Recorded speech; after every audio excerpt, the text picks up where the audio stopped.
కాకపోతే ఇది ఏమిటంటే కొత్త టెక్నాలజీని చిన్నగా యాడ్ చేసుకుని ముందుకు వెళ్ళిపోయేటువంటివి. ఇప్పుడు సపోజ్ ఎల్ఎల్బి తీసుకున్నారనుకోండి, సివిల్స్కి సంబంధించినటువంటి కేసెస్కి సంబంధించింది కానివ్వండి, కంపెనీస్కి సంబంధించినటువంటి ఎల్ఎల్బి కానివ్వండి, లా కోర్సెస్ కంపెనీకి సంబంధించినటువంటి లాకి సంబంధించింది కానివ్వండి, ఇంటర్నేషనల్ లాకి సంబంధించింది కానివ్వండి, ఇవన్నీ కొంత ఎమర్జింగ్ కోర్సెస్. ఇప్పుడు ఎల్ఎల్బితో పాటు సైబర్ సెక్యూరిటీ చేశారు, ఎల్ఎల్బితో పాటు టెక్నాలజీకి సంబంధించిన డిగ్రీ. అంటే ఇది అంతా కూడా ఈ యుగం అంతా ఏమిటంటే మల్టీ డిసిప్లినరీ యుగం.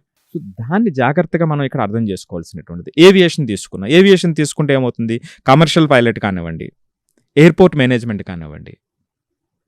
సో ఇలా మన ఇన్క్లినేషన్ ఎక్కడుంది, ఇంట్రెస్ట్ మనం ఎక్కడుంది, అప్పుడు మనం పూర్తిగా పనిచేయడానికి అవకాశం ఉంటుంది. ఇది ఒకటి. అంటే బీటెక్ కాకపోతే ఈ ప్రొఫెషనల్ పాత్, సివిల్ సర్వెంట్ కానివ్వండి, ఎల్ఎల్బికి సంబంధించి ఇప్పుడు ఏదైతే మాట్లాడామో ఇది ఒక పాత్. రెండోది చూద్దాం, క్రియేటివ్ అండ్ డిజైనింగ్.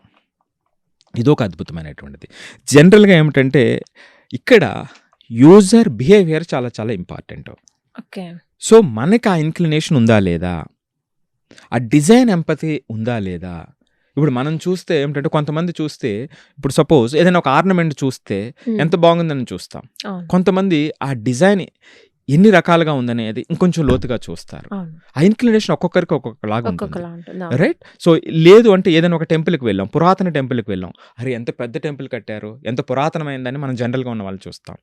ఆ డిజైన్ మైండ్ సెట్ ఉన్నటువంటి వాళ్ళు ఏమిటంటే దాంట్లో ఉన్నటువంటి డిఫరెన్స్ని వాళ్ళు ఆ రకమైన ఆలోచన ధోరణితో వాళ్ళు ఉంటారు, రైట్.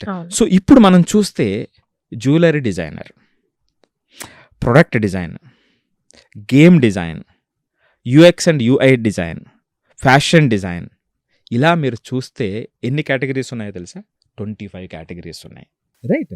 సో ఇప్పుడు ఈ నేచర్ ఉన్నటువంటి పిల్లవాడిని మనం బీటెక్లో తీసుకొచ్చి పెట్టామనుకోండి, వెళ్తాడంతే, రైట్.